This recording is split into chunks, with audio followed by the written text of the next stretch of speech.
Sebelumnya, perkenalkan nama saya Lufia Alfiliani dari kelas 3N Manajemen Sumber Daya Manusia MSDM.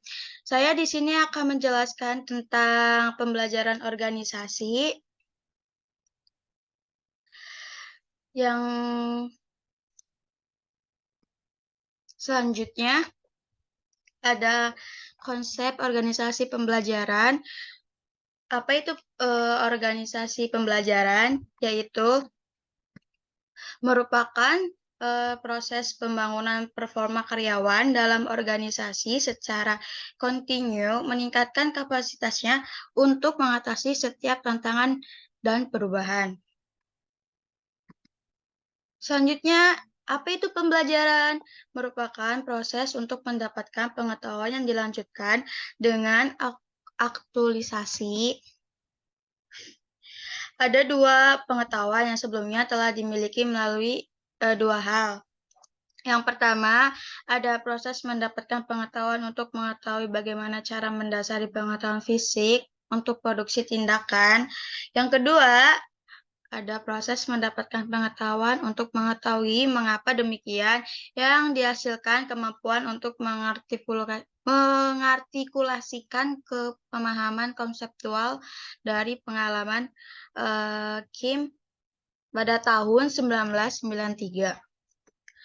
Oke, yang selanjutnya ada tingkatan organisasi pembelajaran. Tingkatan organisasi pembelajaran dibagi menjadi 5, yaitu yang pertama ada tim pembelajaran. Apa itu tim pembelajaran? Yaitu pembelajaran dalam tim dimulai dengan dialog merupakan kemampuan anggota tim untuk menunda asumsi dan masuk ke dalam pikiran bersama secara murni. Yang kedua, ada mental model. Mental model yaitu kemampanan sikap mental atau model mental yang dimulai dari penguasaan pribadi yang tinggi dalam keadaan hidup secara selalu belajar gitu. Yang ketiga ada berpikir secara sistem. Berpikir secara sistem keseluruhan terhadap interaksi antar unsur dalam batas lingkungan tertentu dan bekerja mencapai tujuan. Yang keempat, ada membangun visi bersama. Dalam membangun visi bersama, kenyataan perjalanan terus-menerus sepanjang berhubungan dengan visi kepemimpinan yang memberi inspirasi pada organisasi merupakan kapasitas untuk berpegang pada gambaran bersama atau keadaan yang ingin diciptakan di masa yang akan datang. Yang kelima, ada personal mastery. Upaya keahlian terus-menerus dalam mengklarifikasikan visi pribadi, visi organisasi, memfokuskan energi, mengembangkan kesabaran, melihat dengan objektif dan sungguh-sungguh bagi organisasi. Baik, selanjutnya ada teori pembelajaran dalam organisasi. Yang pertama ada operant conditioning atau Skinner. Kondisilah yang membuat perilaku orang mau belajar secara sukarela untuk memperoleh imbalan atas presentasi dan kegagalan atas kesalahan yang diperbuatnya. Yang kedua ada classical conditioning dari Ivan Pavlov, ahli psikologi Rusia, melakukan eksperimen dengan mengajarkan anjingnya untuk merespon suara lonceng. Dia menemukan sesuatu kesimpulan bahwa apabila kondisi tidak ada stimulus, maka tidak ada terdapat respon terhadap suatu objek. Yang ketiga ada social learning theory. Robbins menguraikan tentang social learning bahwa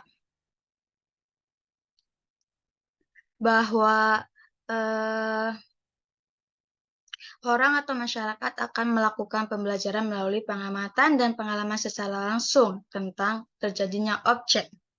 Yang selanjutnya ada model pembelajaran masyarakat, di mana model pembelajaran masyarakat itu bertahap. Yang pertama ada proses memperhatikan atau bahasa Inggrisnya attentional process. Yang kedua ada proses mengingat.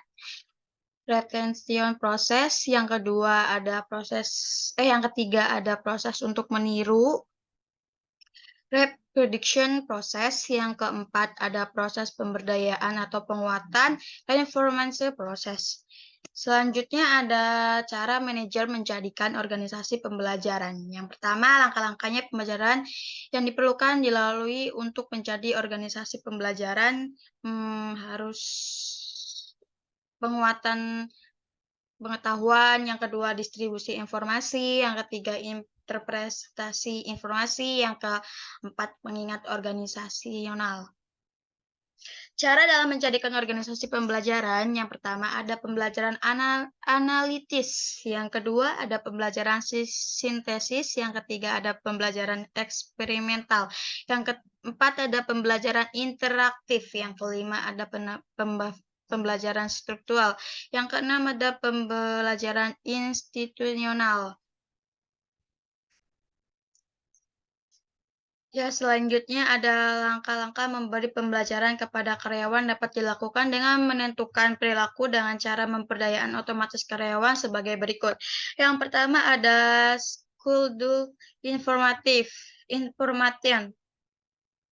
Dibagi menjadi dua, yaitu pemberdayaan perilaku sesuai kebutuhan organisasi yang setiap saat dibutuhkan dalam melakukan pekerjaan.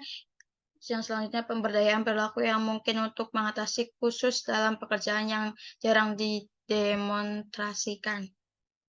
Yang kedua ada reinforcement schedule and behavior. Pemberdayaan untuk meningkatkan performa karyawan secara umum merupakan continuous performance, tetapi dilakukan dengan modifikasi dan mengembangkan organisasi.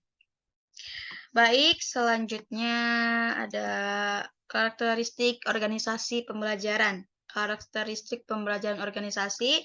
Yang pertama ada gagasan baru merupakan syarat bagi organisasi pembelajaran. Yang kedua, pengetahuan baru harus ditransfer ke seluruh organisasi. Yang ketiga, perilaku organisasi harus berubah sebagai hasil pengetahuan baru. Selanjutnya ada dimensi dan karakteristik penting bila organisasi telah menjadi organisasi pembelajaran.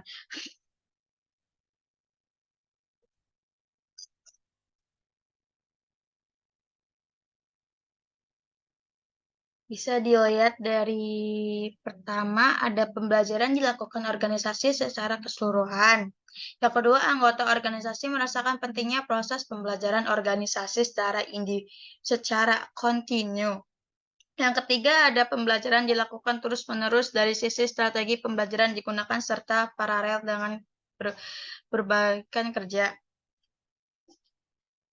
Dan selanjutnya, ada aspek strategis organisasi dan hambatan pembelajaran. Dibagi menjadi tiga, yaitu organisasi belajar, organisasi yang adaptif dan responsif terhadap lingkungan eksternalnya sekaligus kuat dalam interaksi internalnya. Yang ketiga ada organisasi belajar, proses di mana anggota organisasi mendeteksi berbagai kesalahan, kemudian mengoreksinya melalui berbagai tindakan dan restrukturisasi organisasi. Yang ketiga ada organisasi belajar, organisasi yang menunjukkan tim manajemen yang mengubah pembagian model mental organisasi, pasar, dan pesaing mereka. Organisasi belajar merupakan kebutuhan komitmen pada organisasi dan perlu menghilangkan 3 penghalang belajar yang berpikir pragmatif, kompetitif, dan reaktif melalui perubahan cara berpikir dengan cara memiliki whole menyeluruh. Memiliki peran penting dalam komunitasnya, memiliki kemampuan bahasa menjelaskan dan menerima perbedaan pendapat sehingga mampu mengubah sikap relatif menjadi kreatif. Yang selanjutnya ada survei pembelajaran di organisasi. Untuk mengembangkan sistem pembelajaran, diperlukan survei pembelajaran mengarah kualitas pembelajaran. Rentang skor dapat diperoleh dan memaknanya sebagai berikut. 21-40% organisasi perlu melakukan pembenahan besar-besaran untuk menjadi organisasi pembelajaran. Yang selanjutnya ada 41% sampai 60% organisasi telah menjadi beberapa karakteristik untuk menjadi organisasi pembelajaran. Yang ketiga ada 60 sampai 80% organisasi telah memiliki dasar yang baik untuk menjadi organisasi pembelajaran. Yang selanjutnya ada 80 sampai 100% organisasi telah memiliki karakteristik untuk menjadi organisasi pembelajaran, yaitu yang ini. Yang terakhir. Selanjutnya ada resistensi dan solusi pemecahan masalah dalam pembelajaran organisasi. Anggota organisasi tidak sadar menolak pembelajaran. Yang pertama, fokus pada fragmentasi daripada sistem. Dua, menekankan kompetitif di atas kerjasama. Ketiga, meskipun tidak ada yang salah dalam kompetisi, praktik paradigma ini berakibat bekerja bersaing dengan berbagai orang dengan siapa mereka perlu berkolaborasi untuk mendapatkan akses. Yang keempat ada menjadi reaktif daripada kreatif dan proaktif. Dalam menghadapi resistensi terhadap pembelajaran di organisasi perlu ada tindakan. Yang pertama ada proses penyadaran tentang perlu adanya kebutuhan perubahan. Yang kedua, perubahan memperkuat adanya daya dorong atau daya ungkit perubahan dan tindakan. Yang ketiga, membawa kembali organisasi pada keseimbangan baru. Ada 3 fungsi kunci dalam membangun organisasi pembelajaran. Dibagi menjadi 3. Yang pertama ada membangun komitmen pada pembelajaran. Yang kedua ada bekerja untuk membangkitkan dan dampak. Yang ketiga bekerja mengenalisis gagasan dan dengan dampak. Baik, saya akhiri presentasi hari ini. Mohon maaf jika dalam penyampaian ada kekurangan atau kesalahan. Saya menerima kritik. Assalamualaikum warahmatullahi wabarakatuh.